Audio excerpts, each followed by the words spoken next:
Oh, hey, come check this out. I think I've discovered something really cool.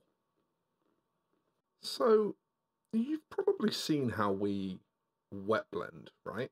Where, like, you'd paint this area in a kind of, a coat of the shadow color or the highlight color, and then you'd kind of take the other color and sort of swirl it into it. And the two colors would mix together, and you get a wet blend.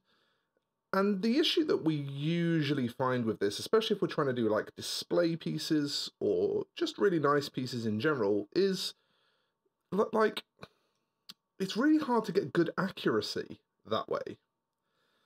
And I was just filling in this base coat, and I thought to myself, there could be a sweet experiment to try here that might maybe teach you something new. So I thought I'd put a camera on and invite you to come and learn with me in real time. So this is very improvised. Okay, so what I'm actually going to try here, and this is not a new technique by any measure, and I'm not trying to claim it's a new technique, but it might just be a little idea for getting wet blending a bit more accurate. So I'm going to kind of just solidly paint some highlight colors here, first of all. And I'm not trying to blend or anything, but then these colors are also not, they're not super far apart, right? So they'll kind of naturally lead your eye to want to believe they're blended, but they won't actually be blended.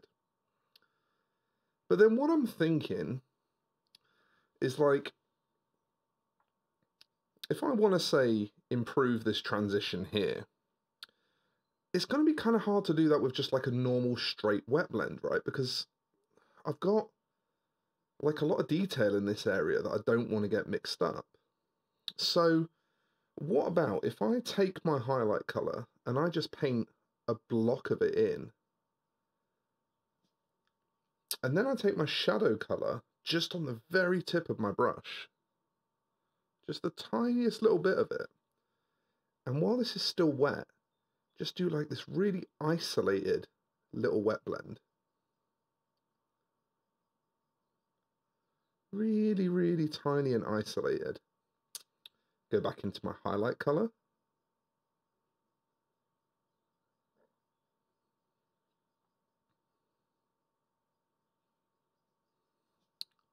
Go back into my shadow color. And it's sort of a combination, if you will, of void blending and wet blending at the same time. And this is really interesting. I've often wondered how like the really high-end painters, I mean, I consider myself like a fairly good painter. I wouldn't say I feel like I'm an amazing painter, but I consider myself to be a fairly good painter. And I often wonder if maybe the way all these high-end painters get these beautiful, perfect, fine blends is just by doing stuff like this, where they sort of take the macro of the technique and just miniaturize it down. And maybe that's why we sometimes struggle to reproduce those really fine blended results that we see on high-end miniatures. So I'm going to work this a little bit further now, and when we come back, we'll have a look and see what I can get from it. Okay, so this is just a few minutes later. I've not really, I've been working this for maybe 4 or 5 minutes now. Like, it's not, I'm not super deep in the process or anything. But I think this might be a bit of a level up moment, and I'm really glad I decided to grab the camera to document it, because I don't normally, I don't normally bring you with me on my learning journeys, and I think sometimes, especially as professional painters, we can sometimes maybe inadvertently put over this idea that we aren't learning too, that we're just the ones teaching stuff. And that's really never the case. Every time we pick up a brush, there's another potential learning opportunity there. And I think we all internally very much embrace that, and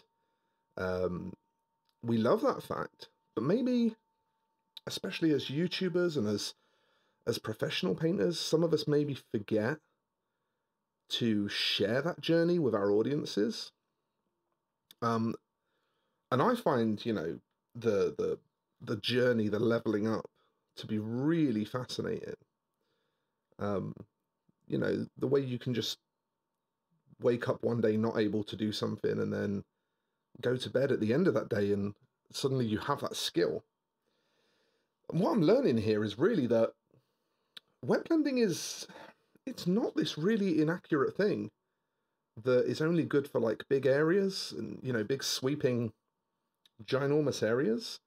You can just do these little tiny wet blends and just sort of build them up, and you can get really, really nice surfaces that are still, you know, painted across small, accurate, and detailed areas of your miniatures.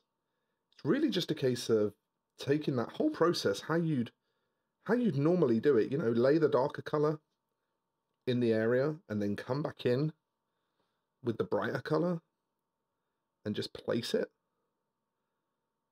And I'm doing nothing different to how I'd do a big wet blend, really. I'm just doing it in tiny, small, little isolated patches, and it's working. Like, it's actually really working. So again, I'm just going to keep working this for a few more minutes, and we'll come back again in a second. Okay, so I just wanted to get like that last part of the face kind of up to where I wanted it, because what I want to try next is adding in another stage of highlight now.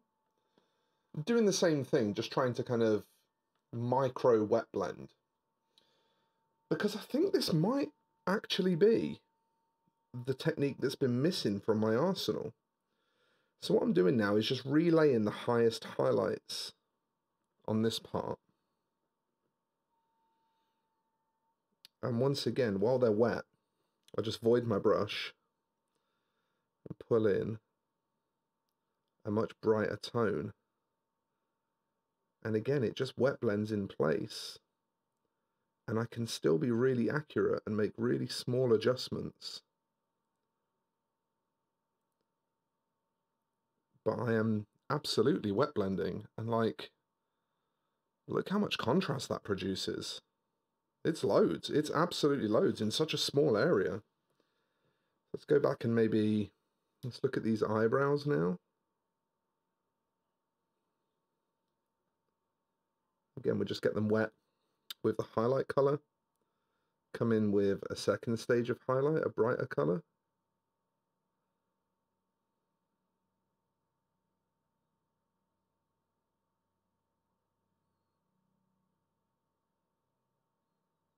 And that is working. That is 100% definitely working.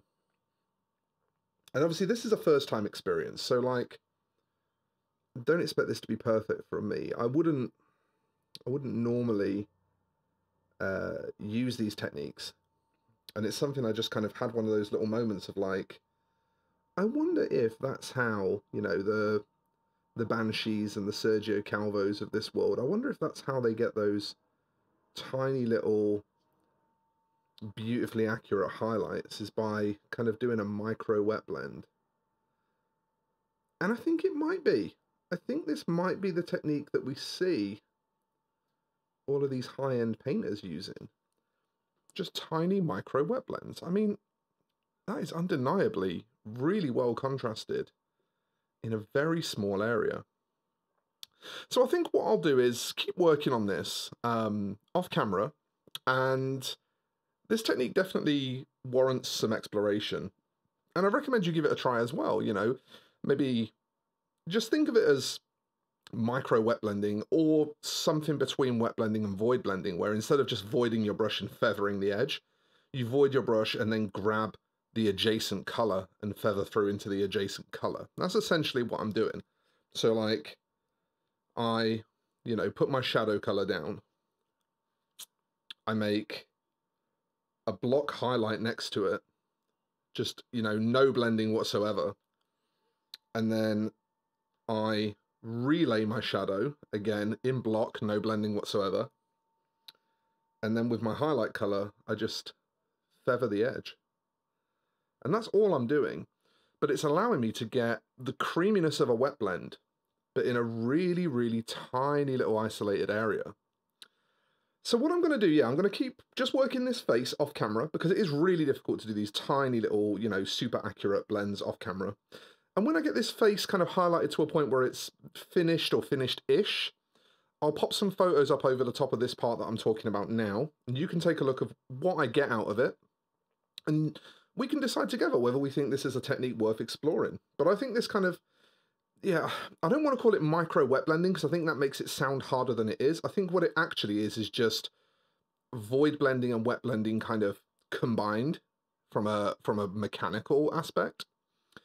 And we'll keep kind of working at this, and hopefully this produces a good look, because if it does, I think this could be a big level up moment for me, like a really big level up moment for me, and that's huge. I honestly haven't had like a big painting level up in quite a while, or at least don't feel like I have. So this would be a pretty big deal for me, and I hope that that will turn out to be the case. So yeah, hopefully by now I have put some photos up over the top of this. You've seen what it looks like. Don't forget to give the video a like. Don't forget to subscribe to the channel. Those things really, really help.